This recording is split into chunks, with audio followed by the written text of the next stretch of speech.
A colonização, a escravização e o racismo estrutural fragmentaram as identidades históricas e culturais da população negra.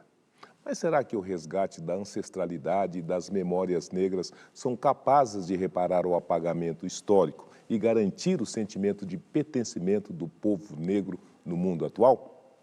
Começa agora mais um programa Negros em Foco.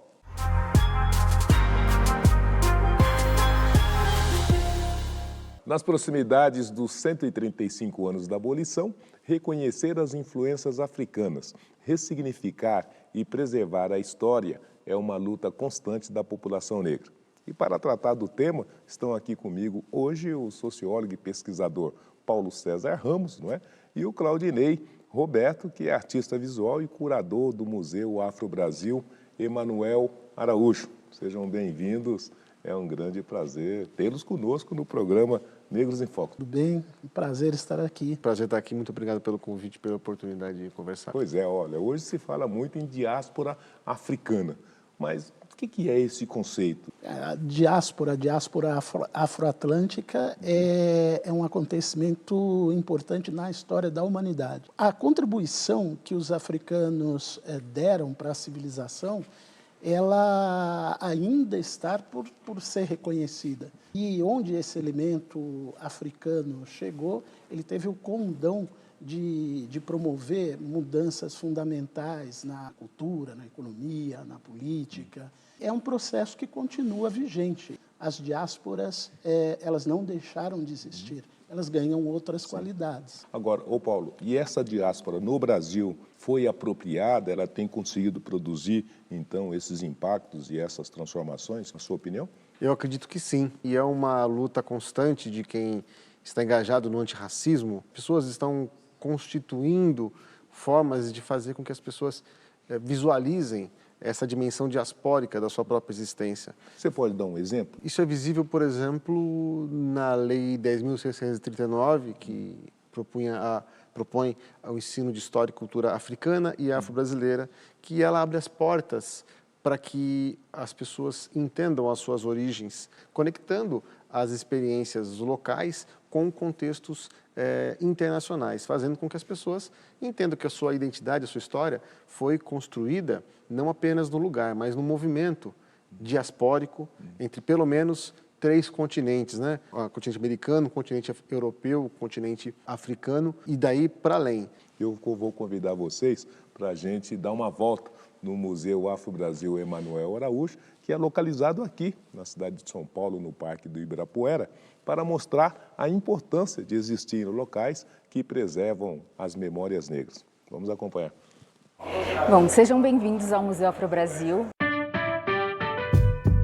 O museu inicia-se com uma coleção particular do Emanuel Araújo de livros de arte africana e afro-brasileira. É um espaço onde o público tem contato com a nossa história, com as nossas artes, com a nossa cultura, a partir de artistas negros, a partir da presença negra em nossa história. Que amplia a nossa noção de humanidade, que amplia a nossa noção do que é cultura, do que é arte, do que é memória, do que é produção de conhecimento. Mostrar que a nossa história, ela tem um antes, tem um durante e tem um depois, né?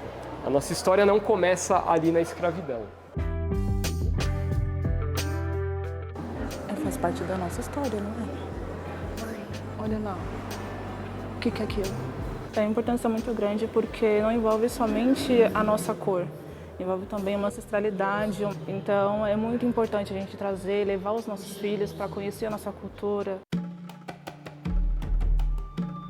Aqui, né, continuando esse espaço de homenagem à escritora Carolina Maria de Jesus, é uma ampliação do quarto de despejo, de um dos trechos do quarto de despejo, né? O quarto de despejo foi traduzido para vários idiomas, então aqui a gente tem um exemplar de cada edição que o quarto de despejo foi traduzido. A exposição de longa duração do Museu Afro-Brasil, ela está organizada em 6 núcleos temáticos: arte à mão afro-brasileira, trabalho e escravidão, história e memória, o sagrado e o profano, religiosidade e África, diversidade e permanências. Cada um desses núcleos traz temas específicos, mas que estão sempre em diálogo. A categoria de livros especiais que a gente tem aqui na biblioteca é a iconografia dos deuses africanos no candomblé da Bahia.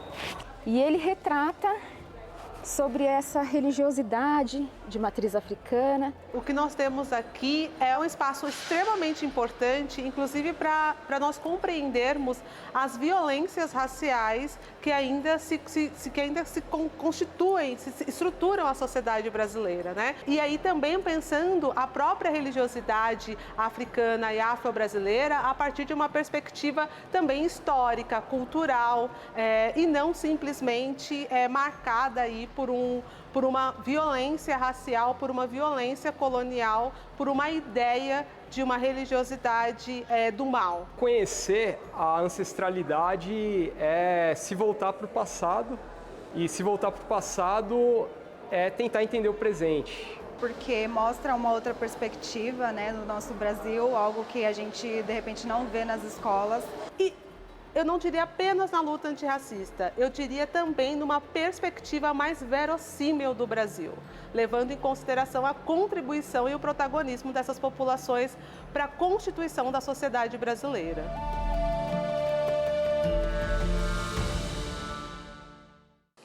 Claudinei, você acredita que um equipamento com essa qualidade consegue contemplar essa diasporabilidade necessária no caso do Brasil?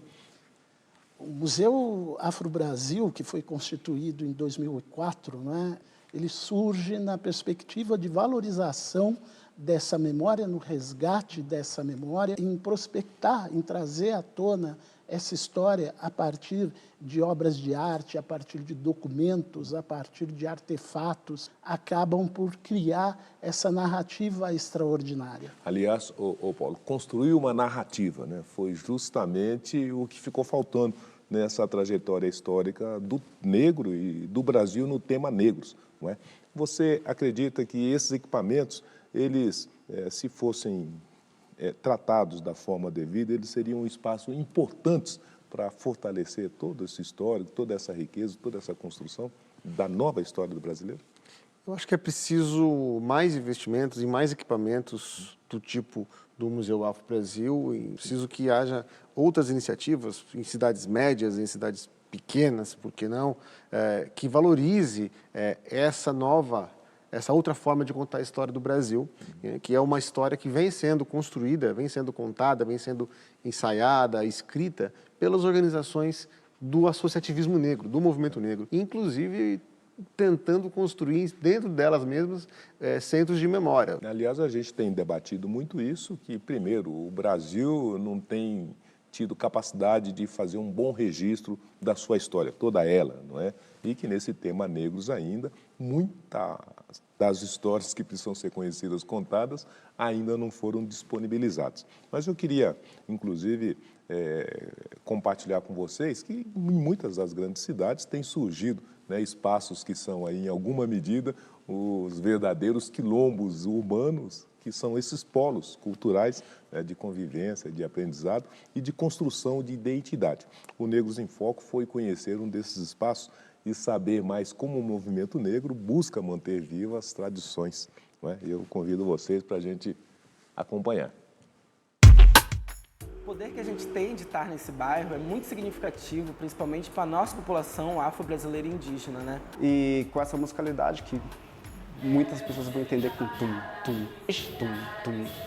É algo espiritual, na verdade, eu não sei muito explicar, assim. Nós somos um coletivo preto, indígena. As nossas maiores atividades, assim, enquanto agenda, são voltadas para o público afro-indígena, né? Nós nos tornamos o primeiro quilombo urbano de artistas do centro de São Paulo.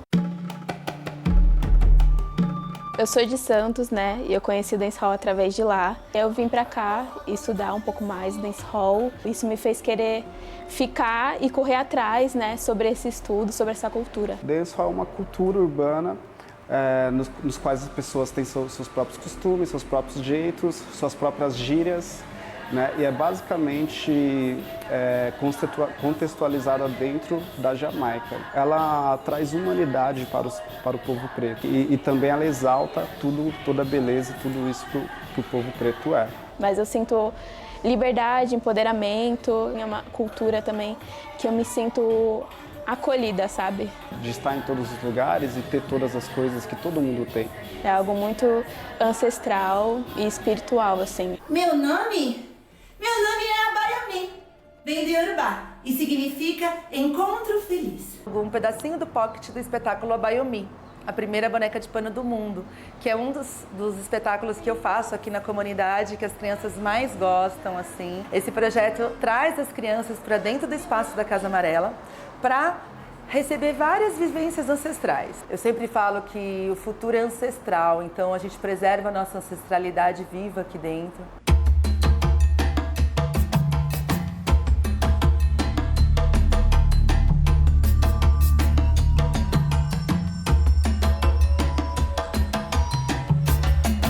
Pessoas brancas também frequentam esse espaço. A gente tem uma política de não segregação, que a ideia do quilombo é isso, é a gente acolher todo mundo e juntar todos os povos, né? Nós sabemos que a abolição da escravatura ela foi um grande marco na história do Brasil. Hoje a gente sabe que existem 40 milhões de pessoas numa escravidão moderna. E a nossa luta é para que haja igualdade, né? Para que todos os indivíduos possam ter os seus direitos preservados. Essa casa ela foi construída por mãos pretas, né? Então, nada mais justo do que a gente estar também nesse território, oferecendo para a cidade, para as pessoas que estão no entorno, atividades e opções de atividades que resgate essa ancestralidade, né? É isso, tem o brechó, tem os eventos, às vezes acontecem os eventos de reggae, os eventos que acontecem de capoeira, dancehall, então são muitas coisas e é isso. Quilombo moderno é bem a expressão dessa capacidade artística de fortalecer o passado para construir o futuro.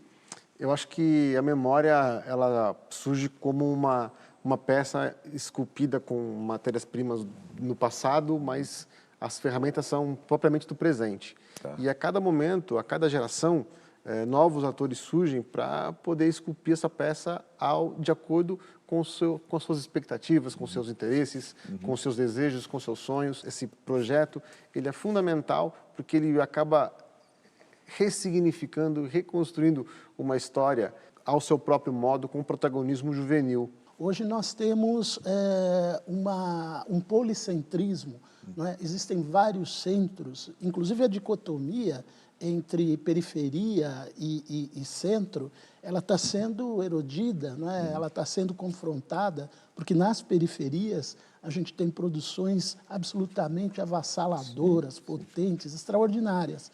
E esses corpos, eles têm habitado o museu, inclusive sugerindo possibilidades de uso diferentes daquelas que foram imaginadas originalmente. Um movimento muito bonito, muito potente, dessa juventude se apropriando de equipamentos culturais e transformando a partir dessa presença o próprio destino. É muito bonito. Olha, no próximo bloco nós vamos entender mais sobre a importância da história dos negros na construção econômica da sociedade e como isso se reflete nos dias atuais. O Negros em Foco volta já já.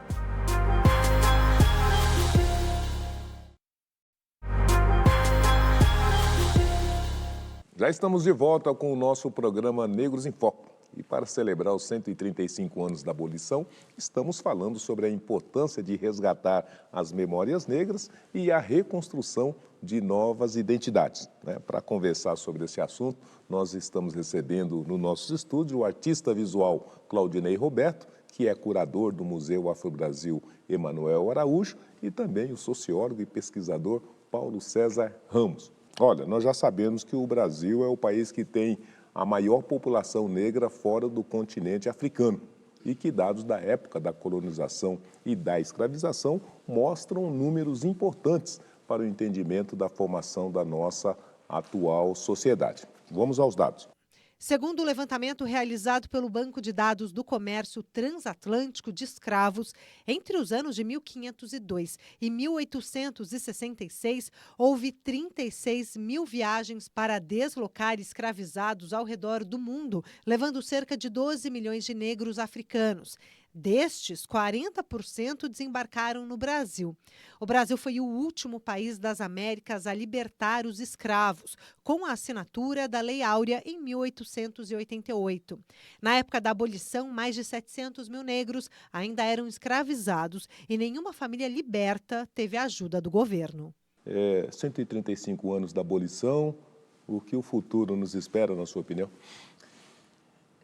Luta. Acho que a gente está vivendo um momento extraordinário na história do nosso país. Os museus, os equipamentos culturais, a educação, enfim, está sendo convidada a participar de maneira decidida dessa luta. Ô Paulo César, você é um doutor em Sociologia pela Universidade de São Paulo, não é? É também pesquisador de pós-doutorado na Universidade da Pensilvânia, e você tem justamente um trabalho voltado a essa catalogação e publicação de registros de luta antirracista. Nós estamos melhor do que estávamos no passado, do ponto de vista de produção de documentos que confirmem essa luta, essa trajetória, esse esforço e essas realizações? O trabalho que eu desenvolvo, nós desenvolvemos lá no Núcleo Afro-Sebrap, em parceria com a Universidade de Campinas. Tem encontrado muitos parceiros, mas são pelo menos 14 acervos de militantes e de organizações do movimento negro brasileiro que estão sendo reunidos, catalogados, digitalizados para posteriormente serem disponibilizados para o público. E quando você tem uma geração de estudantes, pesquisadores que foram beneficiadas pelas cotas nas universidades públicas, pelo ProUni e outros programas de ampliação do parque universitário, isso acaba sendo apropriado com outro potencial e dando uma nova força, uma nova vida para esse esforço de recontar a história. Que bom. Aliás, eu queria convidar para juntar-se a nós uma outra personalidade importantíssima, que tem ajudado a construir e fortalecer esse nosso movimento, que é o nosso queridíssimo professor, antropólogo e cientista social, Dagoberto José Fonseca, especialista em diáspora negras e ações afirmativas para a população afro-brasileira. Dagoberto, querido, seja muito bem-vindo, é uma grande alegria tê-lo conosco. É um prazer ter vocês aqui conosco e a gente poder participar desse programa tão querido que é o Negros em Foco.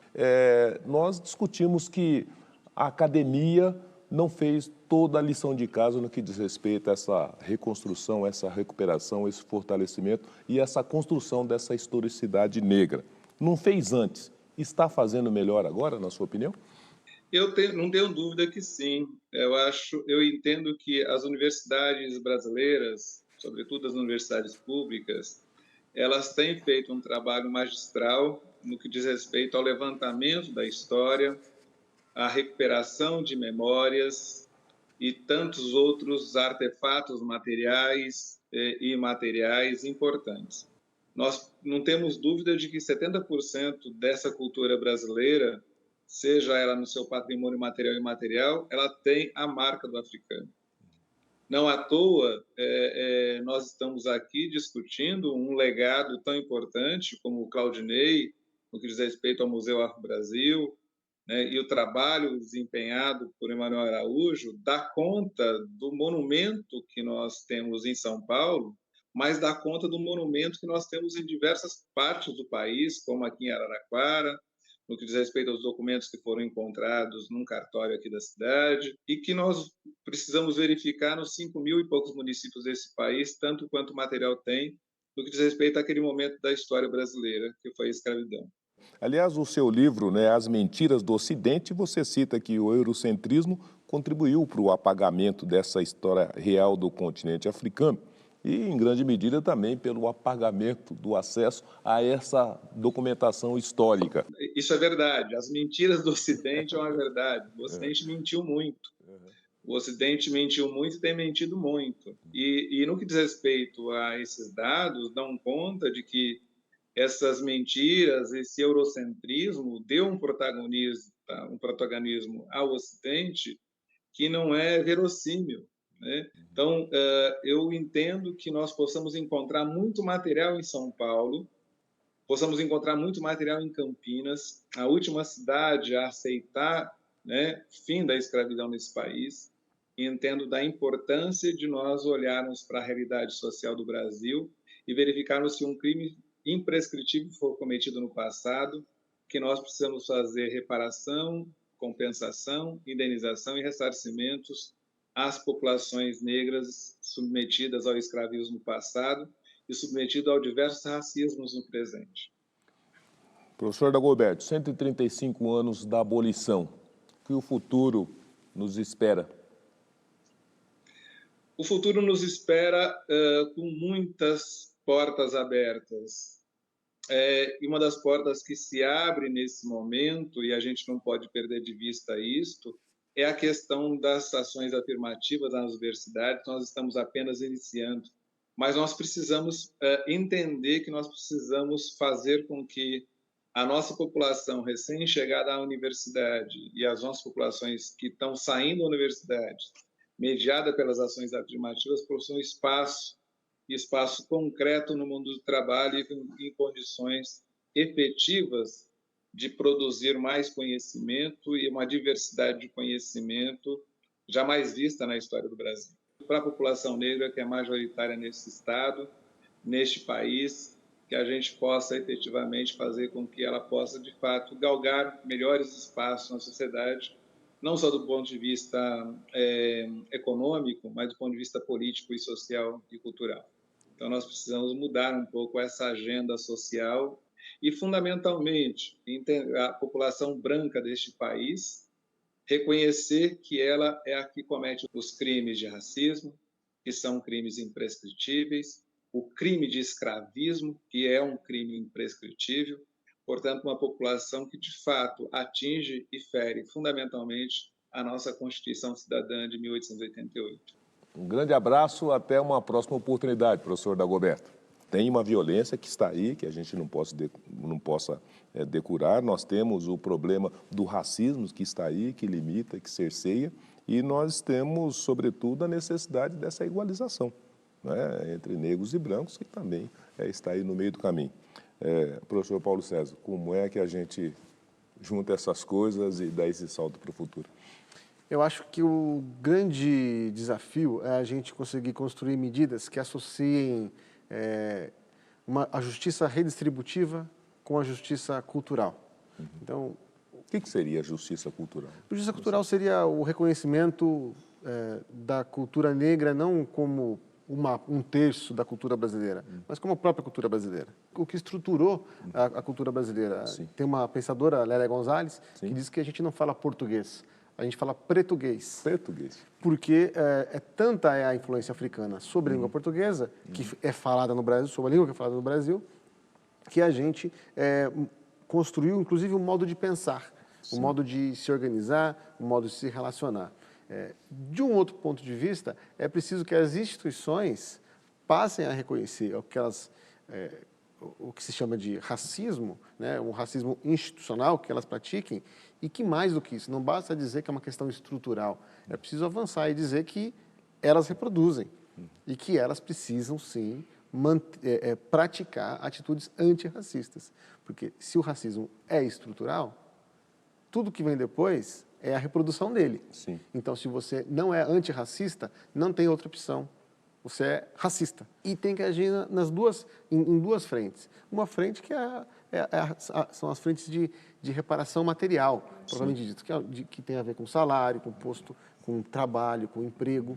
E uma outra forma é a forma de reconhecer toda essa carga intelectual que o povo negro, o povo indígena, trouxeram para a construção da nossa sociedade. Agora, Claudinei, é auspicioso a gente tomar conhecimento que as universidades, em alguma medida, estão se juntando a esse tema, que o Museu Afro-Brasil Emanuel Araújo está se reproduzindo, que o quilombo urbano está se constituindo, que tem uma legislação fortalecendo, robustecendo essa questão, que temos ministros negros para também ter uma atenção especial para essa agenda. Tudo isso junto consegue desenhar um paradigma novo para a gente dar um salto para adiante? É parte de um processo. Essa é uma boa construção, sem dúvida nenhuma.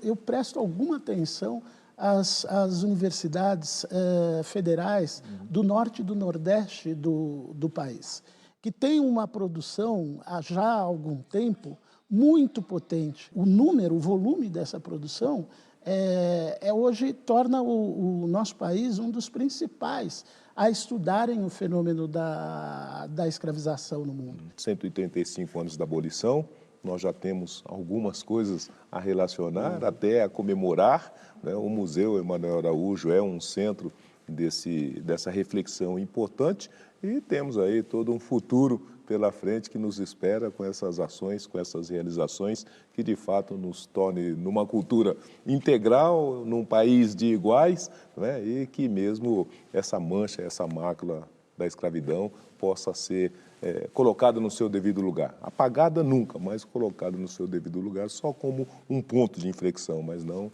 a totalidade dessa trajetória. Por conta disso, Paulo, então, muitíssimo obrigado pela gentileza da sua presença. Eu devolvo meus agradecimentos, agradeço também ao Claudinei pelo diálogo tão gentil e à TV Cultura, ao reitor José Vicente pelo convite também tão generoso. Muito obrigado. Muito bem. Claudinei, mais sucesso e grandes realizações no nosso queridíssimo Museu Afro-Brasil Emanuel Araújo. Queria fazer o convite, pedir que as pessoas comparecessem, fossem ao Museu Afro-Brasil. No dia 13 foram inauguradas várias exposições e é isso. Muito obrigado pelo convite, pela participação. Pois é, então fica aí o convite para conhecer essa maravilhosa exposição do nosso Museu Afro-Brasil Emanuel Araújo. De toda maneira, a você, caro telespectador, obrigadíssimo pela gentileza da audiência. Tenham todos uma ótima semana e até o nosso próximo programa Negros em Foco.